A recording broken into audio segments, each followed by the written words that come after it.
James A. Garfield.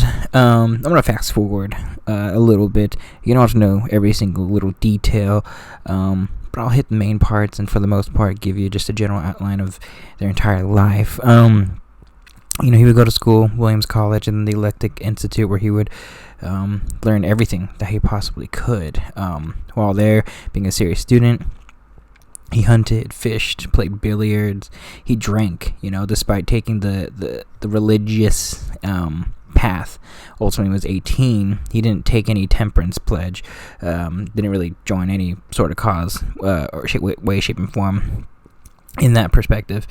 While at the Eclectic Institute, he also dated and, courted a bunch of ladies for the most part. One of them was a lady named Lucrezia Kret Rudolph, one of his classmates at the Eclectic Institute. She's an attractive young lady. She was really, really intelligent, very determined too. She was really on par with James A. Garfield and their appetite for knowledge. And once they started courting each other, Garfield finished his studies. She taught school in the meantime, and both of them would effectively graduate, do their thing. Garfield himself would actually graduate from Williams College, and then go back to the Eclectic Institute. Man, I'm getting tongue-tied here. And basically be an instructor for a variety of courses: history, English, mathematics, whole bunch of different things, but specifically classical languages, which I think is very important. Now, he and Lucrezia, just very briefly, have a really positive relationship.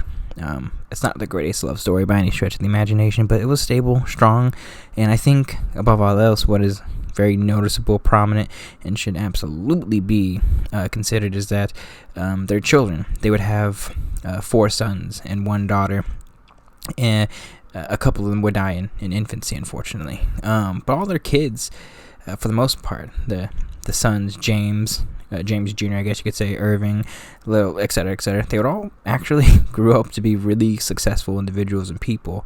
One of them would be a professor of politics at Princeton, actually become the president of Williams College itself, serving also as, I think, Woodrow Wilson's fuel administrator, little things like that. That was, I think that was Harry. It was Abram, Harry, James. There's a whole bunch of them. I can't keep track of them. I do apologize. But let me see. Abram, Harry, they had a daughter named Mary. The other 2 boys, James and Irvin. Basically, for the most part, all of them were really successful. One of them became a corporate lawyer, Irving, who would be situated in Boston. Abram graduated from MIT, became an architect. Mary became a housewife to a prominent investment banker. I mean, all of them were really successful for the most part, to be quite honest. It's really fascinating to look at and think about that. But anyways, he'd be teaching school, at least for the time being. So while teacher, a couple things were happening, and it should be noted that, this isn't going to be the comprehensive thing that it used to be. There's not the most amount of biographies that are written about James A. Garfield in particular, but, for the most part, his life before politics is really, I don't want to say boring. It's much more so simple, I think is probably the right way to put it. He was a teacher and a preacher. At one point, he found a talent of preaching to people. Now, a lot of people thought he was going to be a minister. And he actually, at times, thought he probably would have been like an evangelical minister at certain points, and been one of those people during the which one? Sorry, I'm getting tongue-tied here. During the entire cultural revolutions, the Great Awakenings, etc., probably could have been a part of that, but he chose another path eventually in the future. He and Lucrezia would get married, I believe, in 1858. You have to remember, at this time too, he's still a young man.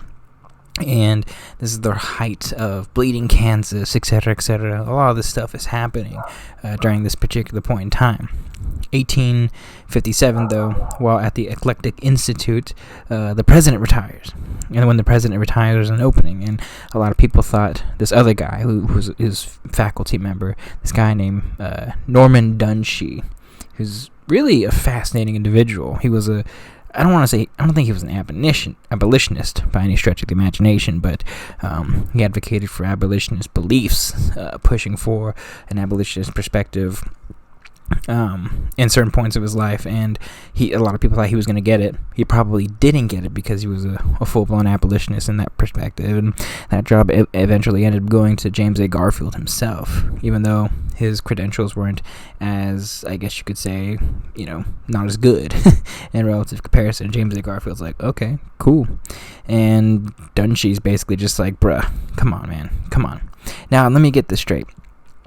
Everything's a little bit confusing. Dunshie might have actually just been someone who is anti Garfield to begin with because he lost the job to Garfield, which is fair. Because at a certain point, it's really confusing about what Dunshie's intentions were.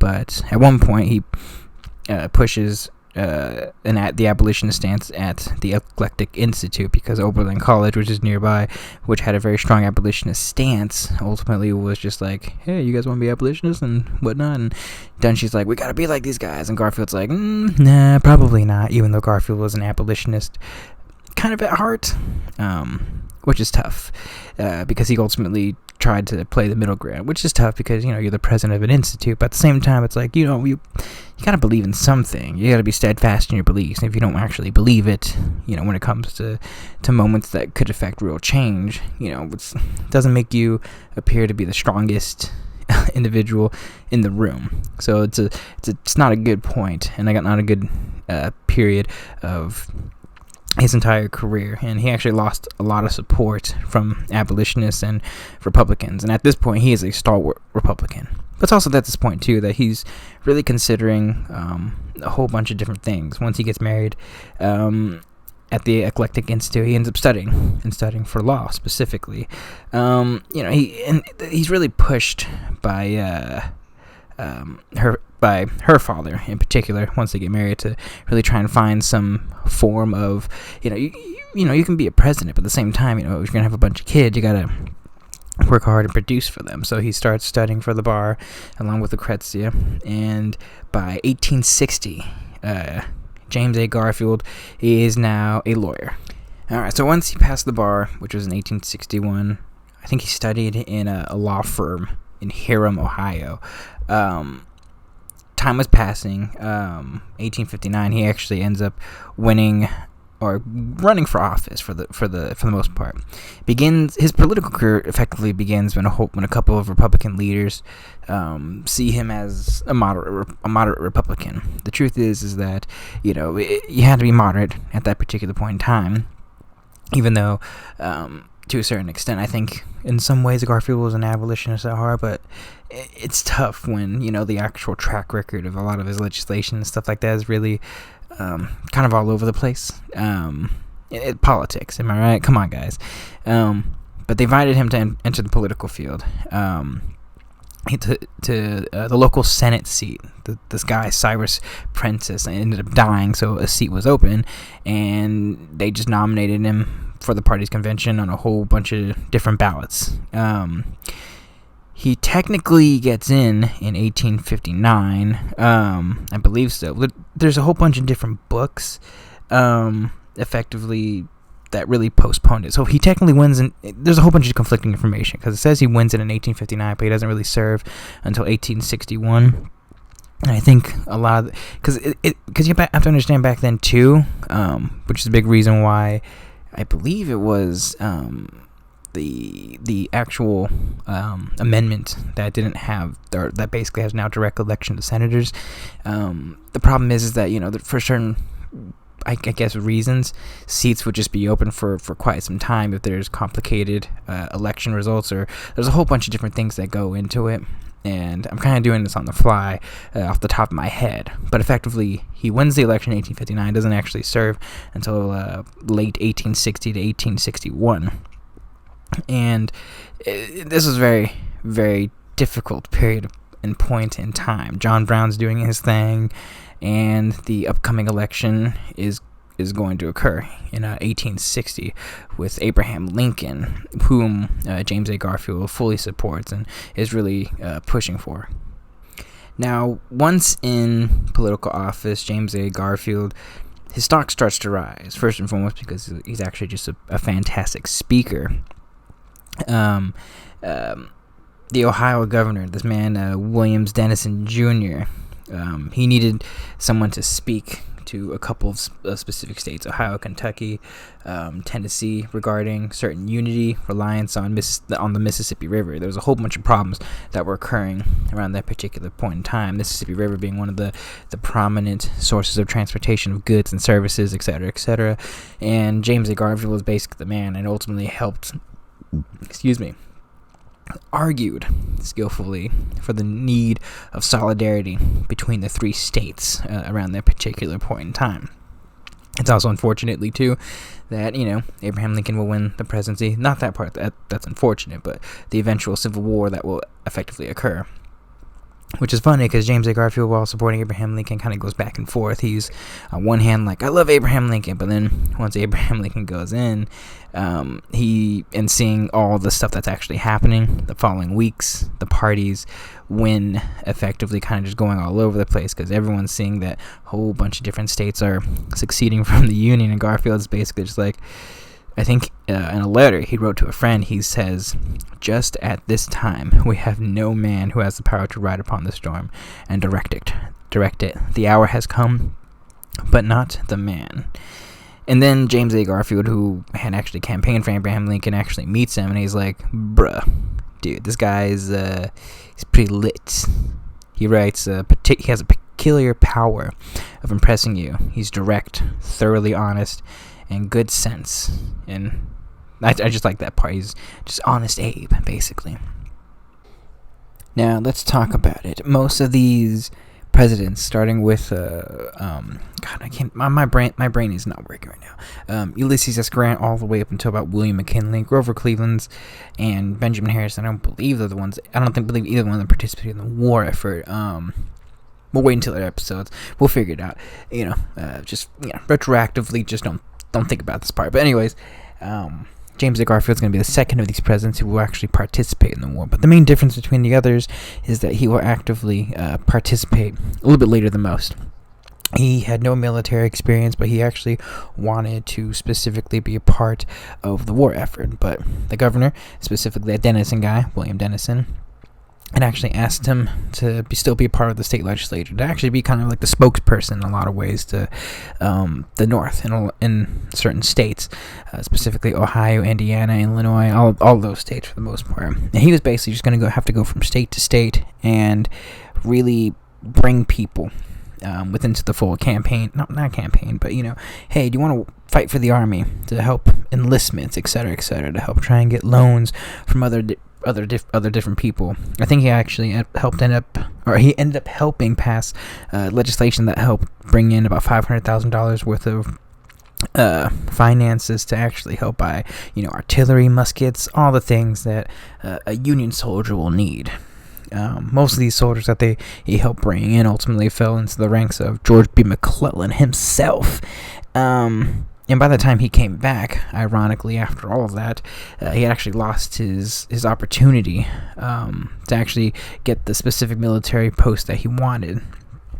It's actually kind of interesting. He wanted to be a colonel, but he didn't get the opportunity to be a colonel, though. But once he came back, he basically was like, all right, I'm going to resign from the legislature, and I'm going to basically go fight this war. He thought it was his civic duty as an American to protect the Constitution, and above all else, I've only briefly touched on this. At heart, he is an abolitionist, and when I mean an abolitionist, I specifically mean an abolitionist that does not want the extension and expansion of slavery, and specifically expansion of slavery in Western territory specifically. But anyways, by the time he comes back, the war will effectively be in full swing, and James A. Garfield will be a part of the Union Army. Now, just like all these gents back then, rank, status, a whole bunch of different things, means a lot of things. And, a lot of these guys are men, and they want to have high ranks, etc., status, power. You know how it goes. Politics, am I right? And even for James A. Garfield, he was not privy, to any of this stuff either.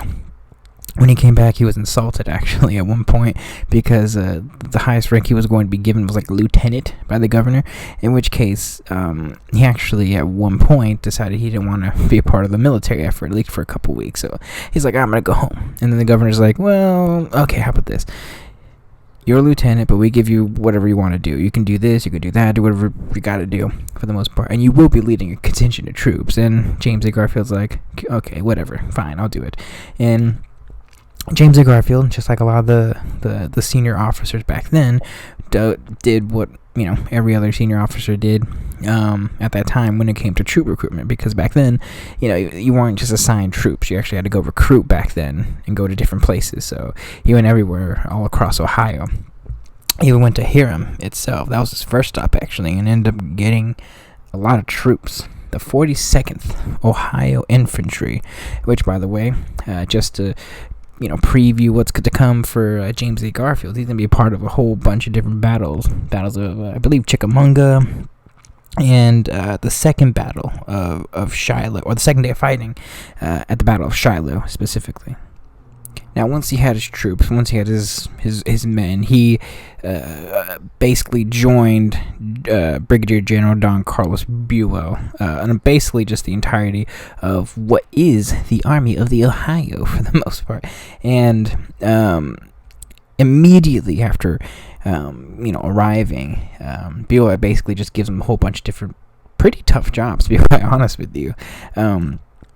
First it'd be known as the Battle of Middle Creek, where James A. Garfield's going to have to stop Confederate forces from advancing for the most part. And he does so in a lot of fascinating ways, a lot of manipulation, a lot of misdirection, and a lot of interesting tactics, I guess you could say. And ultimately, when they fought, and by the day's end, James A. Garfield would end up winning the Battle of Middle Creek. And basically, it was a lot of people were so impressed by them that he ended up going from a lieutenant to immediately brigadier general pretty soon. And this is, by the way, in 1862, very early on within the war itself.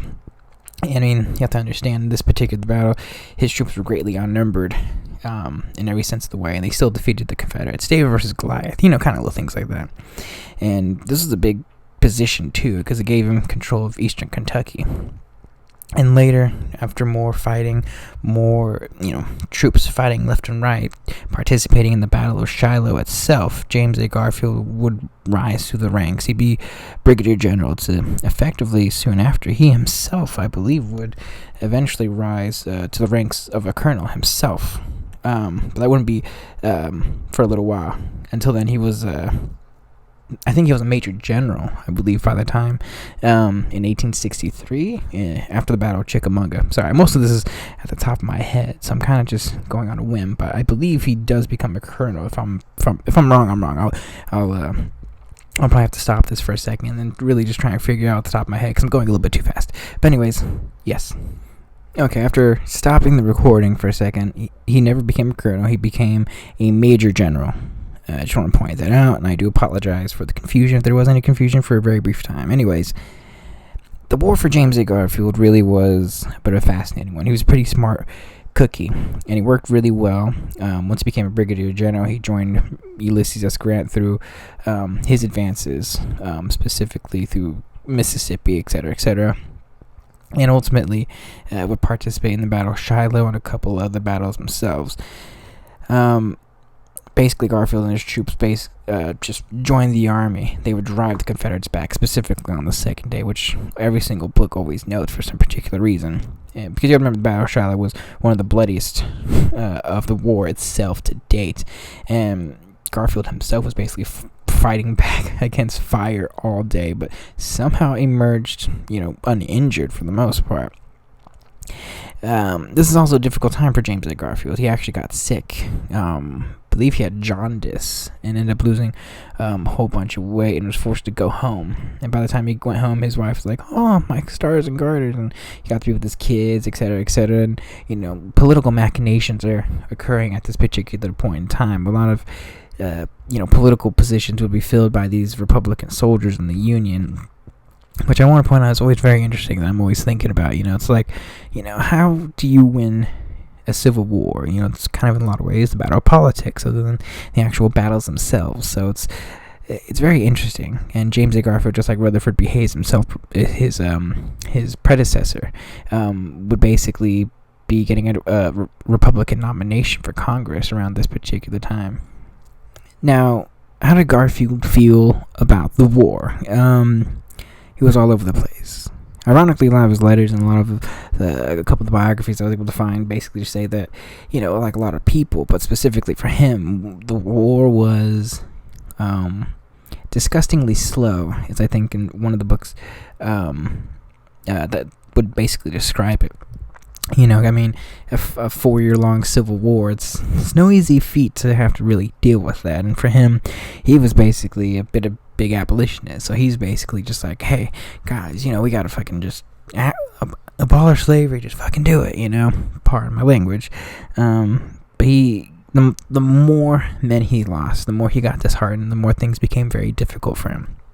And for him, just like a lot of these people back then, he's also maneuvering in a lot of ways for the political machinations that are coming for the most part. He's thinking about politics and running for politics. He's in a lot of ways really setting himself up to run for Congress, and whatever your personal opinion is of people who do this, and I think a lot of people who fought in the war wanted to run for Congress too, so it's no surprise in any meaningful way. It's like, I fought and, I served my country, etc., etc., little things like that I always find very interesting. Sometimes I feel like people just, participate in these efforts to both, respect your country, but at the same time, it's like, okay, I might get a boost to actually have a future political career, so I can have political connections. And James A. Garfield, unfortunately, was no different than a lot of these men. The main difference between him and, say, Rutherford B. Hayes was Rutherford B. Hayes, was okay with dying in the war, and Garfield kind of was. I think he was. A lot of these men were, I guess you could say, fatalists in a lot of ways, and by all accounts, I don't think Garfield was any different. But he's doing a lot of things in the background, pulling strings, in order to actually kind of get himself ahead in certain aspects of it, at the least the political status and that political aspect and that political game. So anyways, after he recovers from jaundice, kisses his wife and kids goodbye, does the whole political thing, really getting his name out there in politics. He's basically running for Congress while he goes back to fight the war. Strange times we live in. Or they lived in. James A. Garfield rejoins the army, and specifically goes and is directed to be a part of the William Rosecrans' army, as his chief of staff specifically.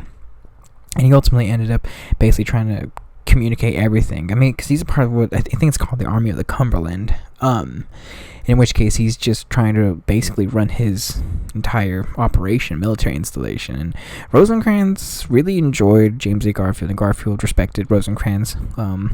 Rosecrans himself would actually say that Brigadier General Garfield is ever active, prudent, sagacious, and I feel indebted to him for both counsel and assistance in the administration of this army.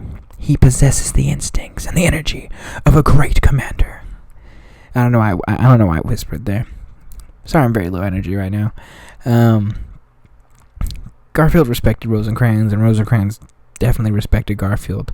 But ultimately, Rosecrans he's a guy. He's gonna. People back then, they don't want to be wrong, and nobody wants to be wrong. And Rosecrans is basically just saying, despite Garfield's intentions and advice to do his own thing, because Garfield's basically saying, hey man, our left flank is basically pretty fucking weak. We should probably leave these two guys, or replace these two guys with much stronger leadership, etc., etc. Rosecrans is like, nah, we're good. For a couple victories and a couple fightings, or a couple battles, it's okay. And then ultimately, the Battle of Chickamauga will occur. I believe in 1863, September 19th and September 20.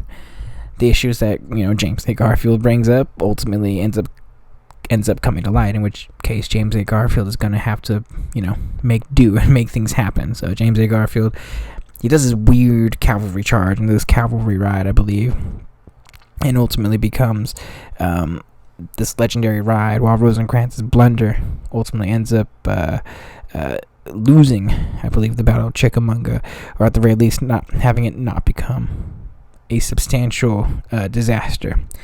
But anyways, long story short, James A. Garfield ends up getting promoted yet again to Major General after the Battle of Chickamauga, where he makes this big daring ride under enemy fire. And as a Major General, I believe he was the youngest officer to hold this rank during the Civil War, while serving under General William S. Rosecrans, the Army of the Cumberland. Anyways, things became a little bit tense for them, though. He ended up undermining Rosecrans by supplying negative information to the War Department, basically making things really difficult for Rosecrans, and the relationship deteriorated soon after. But anyways, though, later that year, Major General, things are looking pretty good. It's a whole bunch of different political machinations. It's really difficult. Relationships end up getting strained, and both. I also want to point this out too. James A. Garfield and Ulysses S. Grant had a very weird relationship too. Especially since Grant would effectively take over the entire army of the Cumberland soon after Rosecrans' dismissal. Grant would basically kind of usurp James A. Garfield at certain points, which makes things kind of strange between the two of them. But ultimately, James A. Garfield would run for Congress, and things were looking pretty good back in 1862.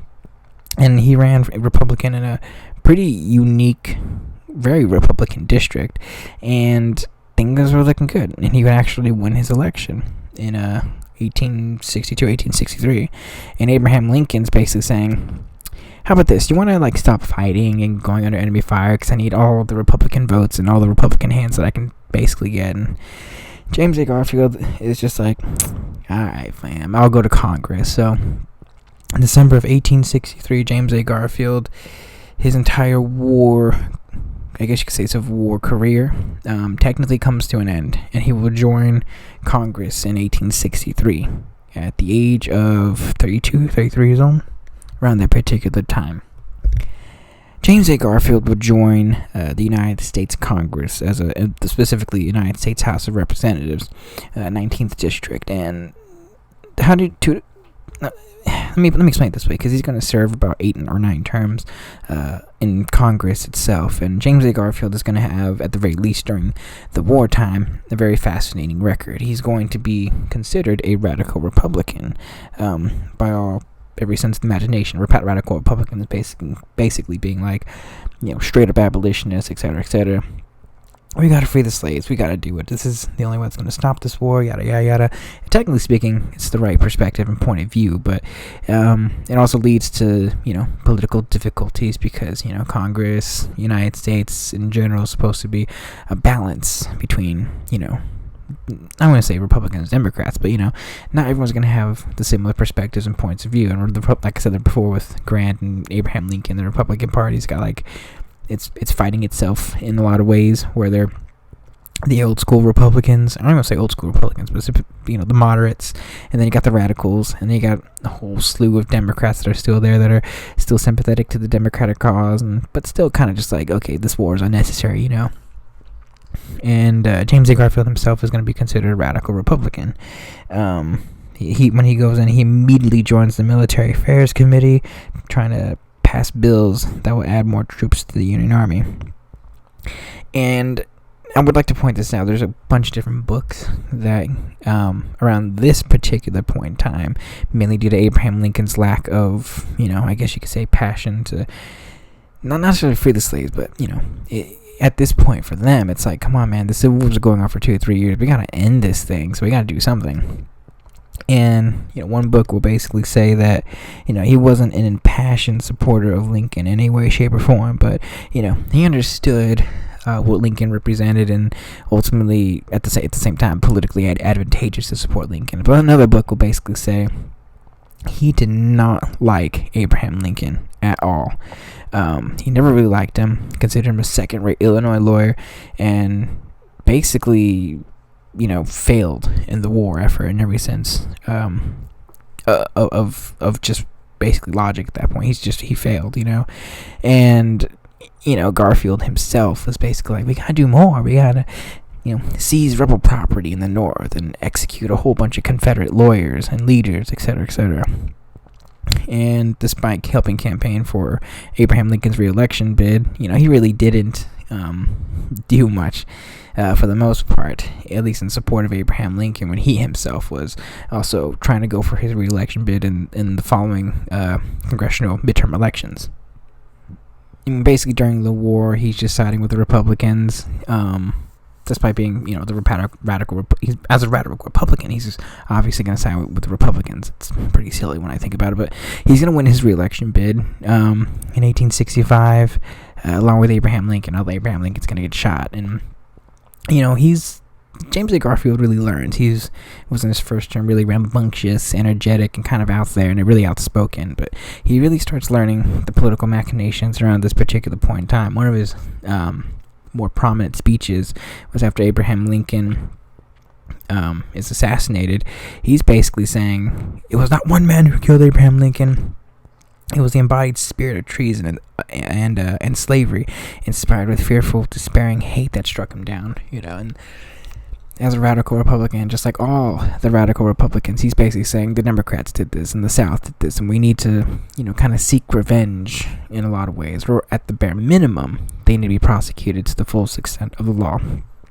And, it's difficult, especially around this time when Reconstruction is beginning in the South specifically, so you can really kind of guess how he's going to end up basically voting for the most part.